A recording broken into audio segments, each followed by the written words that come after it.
Part 1. The Early Years of Howard Hughes. Howard Robard Hughes, Jr. was born on December 24, 1905, in Houston, Texas, into a family of wealth and ambition. His father, Howard Hughes, Sr., was a brilliant inventor and entrepreneur who co-founded the Hughes Tool Company, which revolutionized oil drilling with its patented drill bit. His mother, Ellen Gano Hughes, was a refined and protective woman who instilled in young Howard a sense of perfectionism, and perhaps some of the anxieties that would later define his life. From an early age, Hughes displayed an extraordinary intellect and an insatiable curiosity. By the age of 11, he built Houston's first wireless radio transmitter, and at 12, he reportedly constructed a motorized bicycle from spare parts. But his childhood was not without tragedy. His mother's overprotectiveness and his father's relentless drive left Hughes socially isolated. When his mother died suddenly in 1922, followed by his father just 2 years later, 18-year-old Howard inherited the family fortune and became the majority owner of Hughes Tool Company. Rather than settling into a life of idle wealth, Hughes plunged into ambition. He dropped out of Rice University, moved to Hollywood, and set his sights on two passions that would dominate his early adulthood: aviation and filmmaking.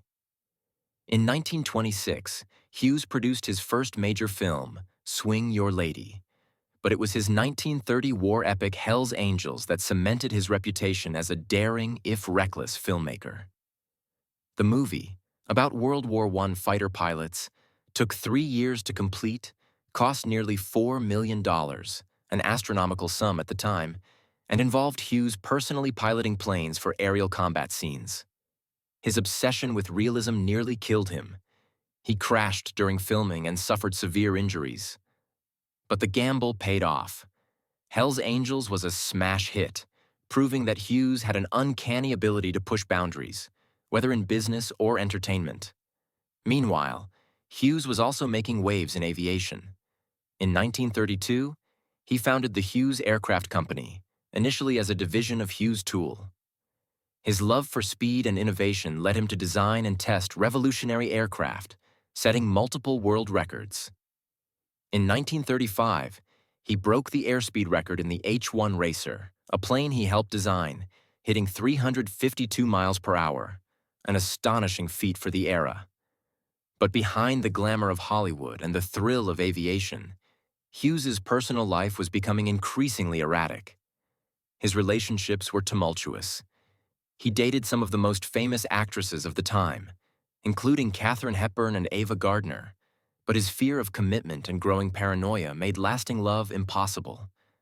By the late 1930s, Hughes was already a legend, a billionaire playboy, a record-breaking pilot, and a maverick filmmaker. But his greatest triumphs and darkest struggles were yet to come. Part 2. The Rise of an Aviator and Innovator. By the late 1930s, Howard Hughes had established himself as one of America's most daring aviators and forward-thinking industrialists. His passion for flight wasn't just about speed. It was about pushing the limits of what was possible. In 1938, Hughes set another world record by flying around the globe in just 91 hours and 14 minutes, smashing the previous record by nearly 4 days. His customized Lockheed Super Electra, equipped with the latest navigation and communication technology, carried him and a small crew across continents, battling storms, mechanical failures, and fatigue. When he landed in New York, a massive crowd greeted him as a hero. The flight wasn't just a personal triumph. It proved that long-distance air travel was viable, paving the way for the future of commercial aviation. But Hughes wasn't content with just breaking records. He wanted to reshape the industry itself. His company, Hughes Aircraft, became a leader in military aviation during World War II, developing cutting-edge aircraft like the XF-11 reconnaissance plane and the infamous H-4 Hercules, better known as the Spruce Goose. The Spruce Goose, a massive wooden flying boat designed to transport troops and equipment across the Atlantic, was Hughes's most ambitious and controversial project. Critics called it a waste of resources, especially since the war ended before it could be deployed. But Hughes, ever the perfectionist, refused to abandon it. In 1947, amid a Senate investigation into wartime spending, he stunned the world by personally piloting the Spruce Goose on its first and only flight, proving that his vision was not just a fantasy. It could fly. Hollywood, scandals, and TWA. While Hughes was revolutionizing aviation, he was also expanding his Hollywood empire. He acquired RKO Pictures in 1948, making him one of the most powerful men in the film industry. But his erratic management style and obsession with controlling every detail led to chaos. He would disappear for weeks, only to resurface with bizarre demands, like rewriting scripts or reshooting scenes at the last minute. At the same time, he was locked in a fierce battle for control of Trans World Airlines TWA, which he had invested in heavily in the 1930s. Hughes saw TWA as the future of global air travel, but his clashes with shareholders and regulators led to a dramatic corporate showdown. In the end, he was forced to sell his shares, but not before making a staggering $546 million profit, a testament to his business acumen. The shadows of paranoia. Despite his successes, Hughes was becoming increasingly reclusive. His lifelong obsessive-compulsive tendencies worsened, and he began to retreat from public life. He fired trusted employees, moved frequently to avoid perceived threats, and developed extreme phobias: germs, dust, even sunlight. By the early 1950s, the man who had once flown faster and higher than anyone else was now locking himself away, surrounded by a small circle of aides who followed his ever-growing list of bizarre rules. The golden boy of aviation in Hollywood was slipping into darkness. Part 3. The descent into isolation and eccentricity. By the mid-1950s, Howard Hughes was still one of the richest men in the world, but his life had taken a sharp turn away from the public eye. The fearless aviator and Hollywood mogul was now a prisoner of his own mind, consumed by crippling obsessive-compulsive disorder, OCD, paranoia, and chronic pain from years of plane crashes and untreated injuries. The recluse emerges Hughes began to withdraw completely, first hiding in penthouse suites of Beverly Hills hotels, then moving to a secluded mansion in Bel Air. He imposed strict rules on his staff. No one could look at him directly.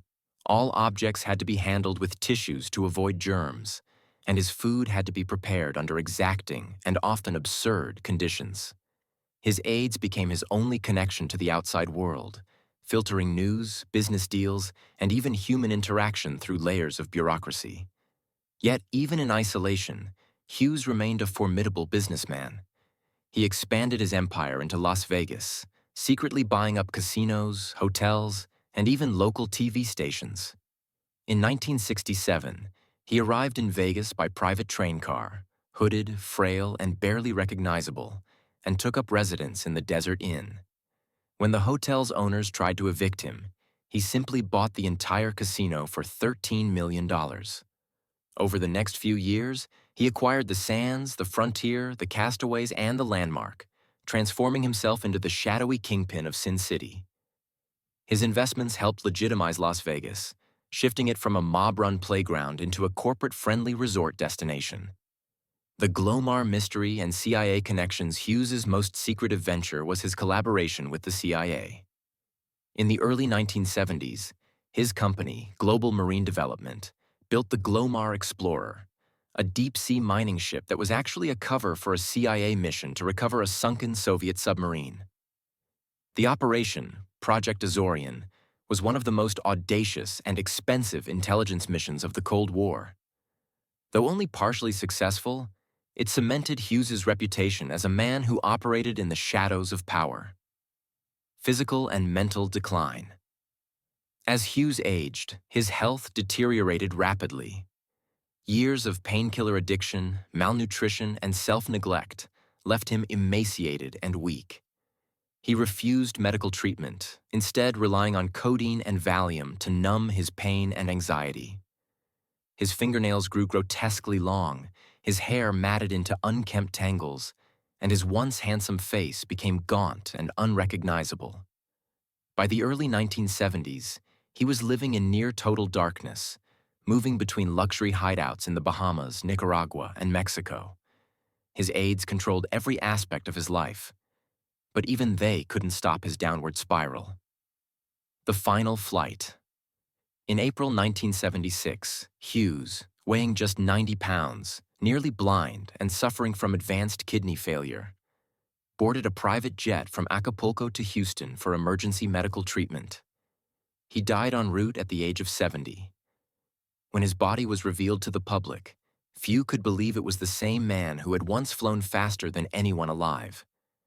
His death sparked legal battles over his $2.5 billion empire, with over 30 fake wills surfacing. In the end, his fortune was divided among distant relatives and business interests, leaving behind a legacy as complex as the man himself. Part 4. The Legacy of Howard Hughes. Genius, Madness, and Immortality. Howard Hughes was gone, but his impact on aviation, film, business, and even popular culture would endure far beyond his death. He was a man of impossible contradictions, a visionary who changed industries, yet a recluse who died alone, a fearless pioneer who broke barriers, yet a prisoner of his own mind. The Hughes Empire. After his death, the battle for Hughes' fortune became one of the most complex legal sagas in American history. With no clear heir, he had no children and had cut off most relatives. His $2.5 billion estate was fought over by cousins, former aides, and even mysterious claimants who produced forged wills. After years of litigation, a Nevada court ruled that his assets would be divided among 22 distant relatives. While Hughes' aircraft was sold to General Motors in 1985 for $5.2 billion. His Las Vegas holdings were absorbed by corporations, but his influence on the city's transformation from a mob-run outpost to a corporate entertainment capital remained undeniable. The Howard Hughes Corporation, a real estate development firm spun off from his estate, still shapes skylines in Las Vegas, Los Angeles, and beyond. Aviation's unforgettable maverick. Hughes's contributions to aviation were revolutionary. His speed records inspired generations of pilots, and Hughes aircraft became a defense and aerospace giant, developing groundbreaking technologies like satellite systems, radar, and early stealth aircraft designs. The company's work laid the foundation for modern aerospace engineering. Even the spruce goose, once mocked as a white elephant, found a second life as a museum piece, a testament to Hughes's relentless ambition. Today, it sits in the Evergreen Aviation and Space Museum, a colossal reminder of what happens when genius refuses to accept limits. Hollywood's eccentric visionary. Though his film career was overshadowed by his aviation feats, Hughes left an indelible mark on Hollywood. His insistence on realism, technical perfection, and big budgets influenced how movies were made. Hell's Angels, 1930, pioneered aerial cinematography, while The Outlaw, 1943, though infamous for its battles with censors, changed how Hollywood marketed sex appeal in films. His tumultuous ownership of RKO Pictures became a cautionary tale of creative genius clashing with corporate management. Yet his willingness to take risks inspired later filmmakers like James Cameron and Christopher Nolan, who similarly pushed technological boundaries. The myth of Howard Hughes. Hughes's life was so extraordinary that it blurred the line between reality and legend. He became the inspiration for fictional characters like Tony Stark, Iron Man, and Charles Foster Kane, Citizen Kane. His reclusive later years fueled conspiracy theories. Some claimed he was still alive, hiding in a secret bunker, while others believed his mind had been taken over by government experiments. Martin Scorsese's 2004 film The Aviator, starring Leonardo DiCaprio as Hughes, reintroduced his story to a new generation, capturing both his brilliance and his unraveling. The movie's haunting final shot, Hughes staring into a mirror trapped in his own mind, perfectly encapsulated the tragedy of a man who could conquer the skies but not his own demons. The final question: genius or madman? History still debates Hughes's true nature. Was he a misunderstood genius whose mind was too vast for the world? Or was he a tortured eccentric, doomed by his own compulsions? The answer lies somewhere in between. He achieved more in one lifetime than most could in 10, yet paid the price in isolation and suffering. His story remains a cautionary tale about the cost of obsession, but also a testament to the power of unshakable vision. Howard Hughes dared to dream bigger, fly faster, and reach higher than anyone thought possible. And in that, he became immortal. The end.